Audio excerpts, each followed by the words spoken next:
আসসালামু আলাইকুম এভরিওয়ান, আমি ইফতেখার আলম থ্রু আপনাদের সাথে আছে job English course from zero to advance লেভেলের যাত্রা পথে। আপনি যদি পুরো কোর্সটি শেষ অবধি করতে পারেন, অবশ্যই আপনার ইংরেজির ভিত মজবুত হয়ে যাবে এবং জব ইংলিশের জন্য আপনার ইংরেজির একটা পাওয়ারফুল লেভেল ক্রিয়েট করতে পারবেন।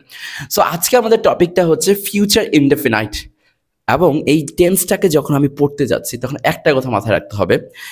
এটা প্রথম সেন্সই হচ্ছে এরকম যে আপনি এই মুহূর্তের পর থেকে যত কিছু করার কথা বলবেন, মানে যেই মুহূর্তে আপনি এখন লিড করতেছেন সেই মুহূর্তটার পর থেকে যত কিছুর কথা বলবেন, যত ভার্ব ইউজ করবেন, সকল ভার্বের আগে একটা উইল বসবে।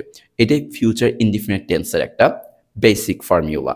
সো দেখেন, আপনি এখনো খান নাই কিন্তু খাবেন, তাহলে এই কথাটা কিভাবে বলতে হবে? আয়ের পর ইট বলতে পারেন, বাট তার আগে একটা উইল বলে নেবেন। এইটাই হচ্ছে ফিউচার ইনডিফিনাইট টেন্স, যে একটা উইল লাগবে। বুঝতে পেরেছি? এই উইলের ব্যবহারটাই হচ্ছে ফিউচার ইনডিফিনাইট টেন্স, এবং এই উইলকে ঘিরে সমস্ত কাজ। এই ভার্বটাকে বেস ফর্মে বসাতে হবে, কারণ উইল এক ধরনের মডেল। সো মডেলের পরে আমার ভার্বে সবসময় কি পড়বে? বেস ফর্ম বসবে। এটা মাথায় রাখবেন, মডেলের পরে ভার্বের বেস ফর্ম বসে। তাহলে দেখেন, আই উইল ইট, তার মানে আমি এখন খাই নাই, খাবো। কারণ যেই জিনিসটা আমার বর্তমানে এখনো করা হয় নাই, করা বাকি আছে, সকল ভার্বের শেষে, সকল ভার্বের আগে একটা উইল আসবে। এটাই হচ্ছে আমার কনসেপ্ট। যদি আমার নেগেটিভ হতে হয়, যেহেতু মডাল অক্সিলারি, এটার পরে নট দিলেই হবে। যদি আমার কোশ্চেন করতে হয়, শুধু উইলটাকে সামনে অবস্থান করালেই হবে, কারণ নিয়ম অনুযায়ী অক্সিলারি ভার্ব যদি সাবজেক্টের আগে আসে তাহলে এখানে একটা কি আসে? কোশ্চেন মার্ক আসে। এর বাহিরে আপনার কোনো কনসেপ্ট লাগবে না। আমি যা বলছি এটা যদি মাথায় ঢুকে যায়, তাহলে কে ঠেকায় আপনাকে এই ফিউচার ইনডিফিনিট ব্যবহার করার ক্ষেত্রে?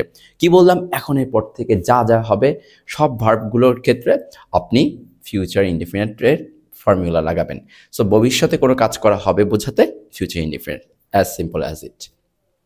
সো দেখেন, অ্যাক্টিভ স্ট্রাকচার, অ্যাক্টিভ প্যাসিভ, এখন আমাদের পারার কথা প্রত্যেকটার আমি অ্যাক্টিভ প্যাসিভ কিন্তু করিয়ে দিয়েছি। সো শ্যাল বা শ্যান্ট এগুলো এখন ইউজ করা দরকার নেই, বিকজ শ্যাল বা শ্যান্ট যখন আপনি ইউজ করবেন তখন দেখবেন যে বাধার মধ্যে পড়বেন, যে এটার ক্ষেত্রে শ্যাল ইউজ করা যাবে, এটার ক্ষেত্রে ইউজ করা যাবে না। সো আপনার কাজ হবে যে কোনো জায়গায় উইল যেহেতু আপনি ব্যবহার করতে পারতেছেন, সো অলওয়েজ আপনি উইল ব্যবহার করার ধারাটা বজায় রাখবেন। সো একটু খেয়াল করেন স্ট্রাকচারটা কি। উইল দিয়ে আমি ভার্বের ওয়ান দেবো। ভার্বের ওয়ান হওয়ার মেন কারণটা কি? কারণ এটা একটা মডেল। সো মডেলের পর অলওয়েজ ভার্বের বেস ফর্ম বসে। সো আপনি উইল দিবেন। উইল দেওয়ার কারণটা হচ্ছে এখনকার পর থেকে যেহেতু অন্য মুহূর্ত হচ্ছে, ভবিষ্যতের মুহূর্ত হচ্ছে, সেহেতু উইল। সো উইলটা আমি এখানে দিলাম। নেগেটিভ যখন করতে যাব, কার পরে নট দিব? অবশ্যই অক্সিলারি ভার্বের পর নট দিব। সো এই যে উইল হচ্ছে মডেল অক্সিলারি ভার্ব, এবং এইটার পর নট দিয়ে আমরা একসাথে কন্ট্রাক্টেড করে অন্ট বলতেছি। আপনি উইল নটও বলতে পারবেন। এবার আসছে কোশ্চেন করার পালা। যখন আপনার কোশ্চেন করার পালা চলে আসে, তখন কিন্তু আপনার এই যে আপনার অক্সিলারি ভার্বটা আছে, এইটাকে কার আগে দিতে হবে? সাবজেক্টের আগে দিতে হবে। যখন আপনি সাবজেক্টের আগে দিচ্ছেন, তখন এখানে একটা কোশ্চেন মার্ক পাবেন। বাই এনি চান্স যদি অক্সিলারি ভার্ব সাবজেক্টের পরে থাকে, আপনি কখনো প্রশ্ন করতে পারবেন না। সো এটা হচ্ছে আমাদের অ্যাক্টিভ স্ট্রাকচার। এবার সে প্যাসিভ স্ট্রাকচার। প্যাসিভ স্ট্রাকচারের ক্ষেত্রে আমি আগেই বলে দিয়েছিলাম, তাও আমি আবার বলে দিচ্ছি আপনাদের জন্য। সেটা হচ্ছে প্যাসিভ স্ট্রাকচারে আপনি দুইটা জিনিস এনশিওর করবেন। একটা হচ্ছে টু বি ভার্ব, আরেকটা হচ্ছে V3।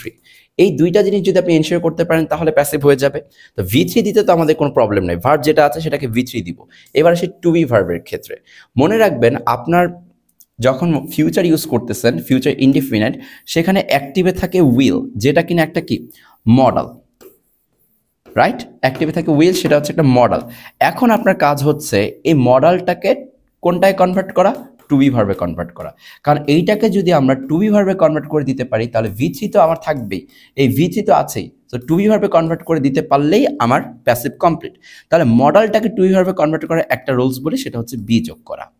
আমি আপনাদেরকে বলেছিলাম যে যদি হ্যাভ ভার্বের সাথে বিন যোগ করেন তাহলে টু বি ভার্ব হয়।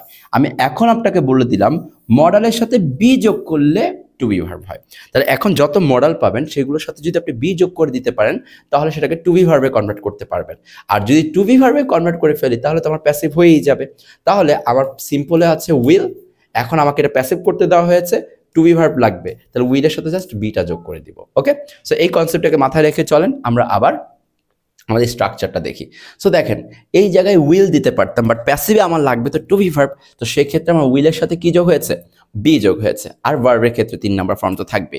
এই জায়গার চেঞ্জটাতেই সবার আসলে প্রবলেমটা হয়। সো বাংলায় যদি চিনতে চান তাহলে কেউ কোনো একটা কিছু করবে, তারপর হচ্ছে আমি কোনো একটা কিছু করব, কেউ কোনো একটা কিছু করবেন, এরকম টাইপের জিনিসগুলো আপনি বাংলায় পাবেন। বাট মেইন কনসেপ্ট রাখতে হবে আপনাকে ইংরেজিকে ঘিরেই, বাংলায় শুধুমাত্র ট্রান্সলেশন করার সময় এই টাইপের ওয়ার্ডগুলো পাবেন। সো আসেন লাস্ট এক্সাম্পলগুলো দেখি। অ্যাক্টিভের ক্ষেত্রে কি বলেছিলাম, যে নর্মালি কেনার কথা ভাবতেছেন বাট এখনো কিনেন নাই, আপনি ফিউচারে ঘটবে, উইল দিয়ে সেই ঘটা কাজটার ইংরেজিটা বসাবেন। জাস্ট মডেলের জন্য বেস ফর্ম হবে এখানে। এবার নেগেটিভ করবেন, নিয়ম কি বলেছিলাম, শুধু অক্সিলারি ভার্বের পর নেগেটিভ হবে, নট হবে। সো নট দিয়েছি আমরা, কোশ্চেন করছি, শুধু উইলটাকে সামনে আনছি, এইটুকুই। প্যাসিভের ক্ষেত্রে কি বলেছিলাম, যে আপনার 3 নাম্বার ফর্ম দিবেন বাট আগে টু বি ভার্ব লাগবে। সো উইল দিলে তো টু বি ভার্ব হবে না, সো উইলের সাথে বি যোগ করে আমি সেটাকে টু বি ভার্বে কনভার্ট করে নিয়েছি।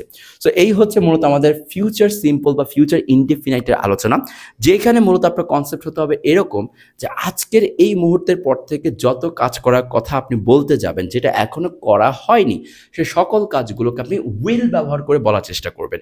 উইল প্লাস সেই কাজটার ইংরেজি।